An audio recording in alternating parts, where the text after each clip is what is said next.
Assalamualaikum warahmatullahi wabarakatuh. Halo semuanya. Di sini kami akan membahas mengenai membangun pengaruh positif melalui disiplin waktu dalam tim. Kami dari kelompok 4 yang beranggotakan Saya Nadia Melani. Saya Beliana Kartika. Saya Putri Septia. Saya Bella Rianjani. Yang pertama, kami akan membahas mengenai disiplin waktu. Disiplin waktu adalah kemampuan untuk mengatur, mengelola, dan memanfaatkan waktu secara efisien. Disiplin waktu juga melibatkan pengaturan jadwal, penentuan prioritas, dan penghindaran gangguan agar dapat mencapai tujuan dan tugas yang telah ditetapkan dalam waktu yang telah ditentukan. Kedua, ada mengenai manfaat disiplin waktu dalam tim. Yang pertama yaitu produktivitas yang meningkat. Dengan mengatur waktu dengan baik, tim dapat meningkatkan produktivitas kerja dan mencapai target yang ditetapkan. Ciptaan budaya kerja yang baik. Disiplin waktu adalah komponen penting dalam menciptakan budaya kerja yang positif, di mana setiap anggota tim bekerja sama dan bertanggung jawab. Dan yang ketiga, peningkatan kualitas kerja tim. Dengan melibatkan disiplin waktu dalam tim, kolaborasi di kerja sama akan meningkat, menghasilkan hasil yang lebih baik dan pencapaian tujuan bersama. Selanjutnya, ada strategi untuk mengembangkan disiplin waktu. Yang pertama, mengatur dan menentukan prioritas. Setiap anggota tim harus memahami prioritas tugas-tugas tim. Hal ini membangun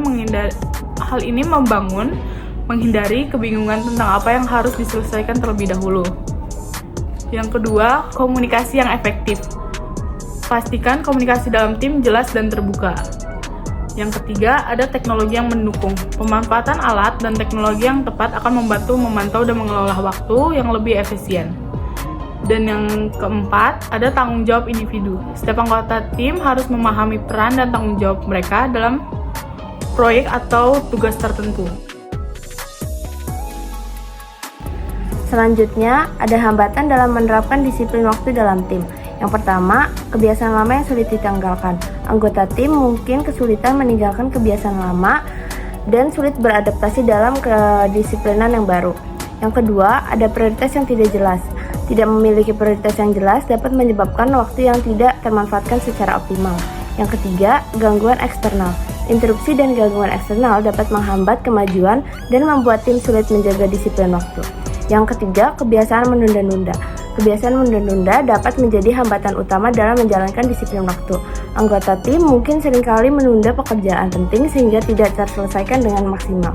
Yang kelima, ada motivasi yang rendah. Anggota tim yang merasa tidak termotivasi atau kurang antusias memiliki kesulitan dalam menjaga disiplin waktu. Selanjutnya, ada cara mengatasi hambatan dalam disiplin waktu. Yang pertama, komitmen dalam tim. Tim harus berkomitmen secara bersama-sama untuk menjaga disiplin waktu dan mendorong satu sama lain untuk tetap fokus pada tujuan.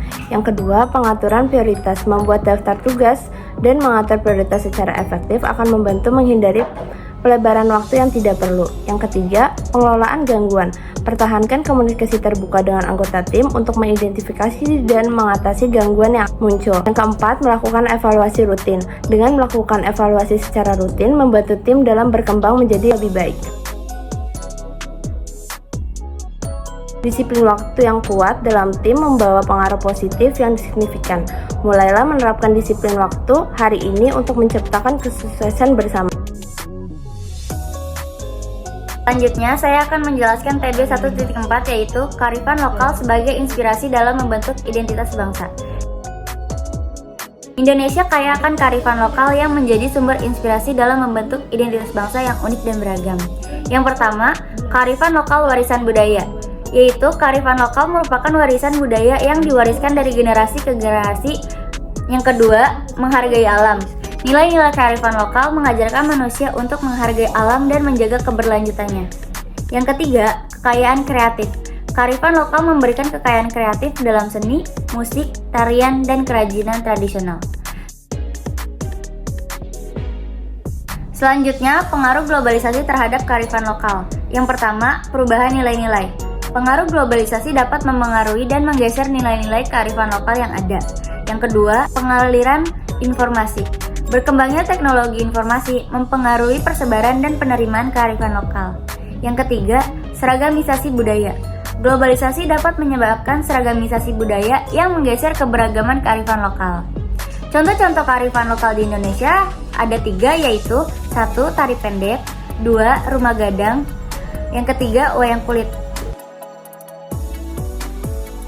Selanjutnya, ada kearifan lokal sebagai identitas bangsa terdiri dari 3 macam, yaitu 1. Kesatuan dalam keragaman.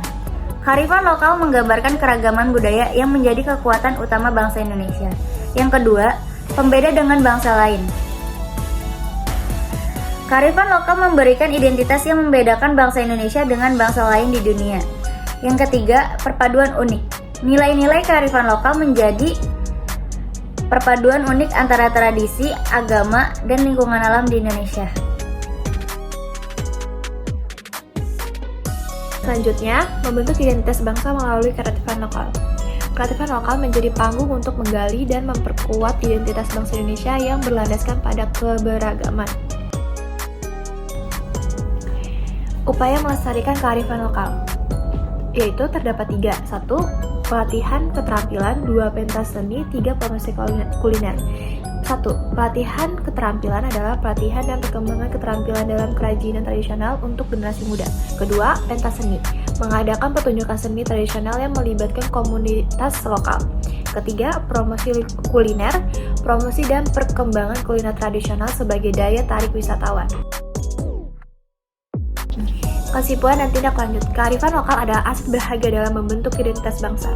Masyarakat perlu terus melestarikan dan memperkuat kearifan lokal dalam menghadapi era globalisasi yang semakin kompleks.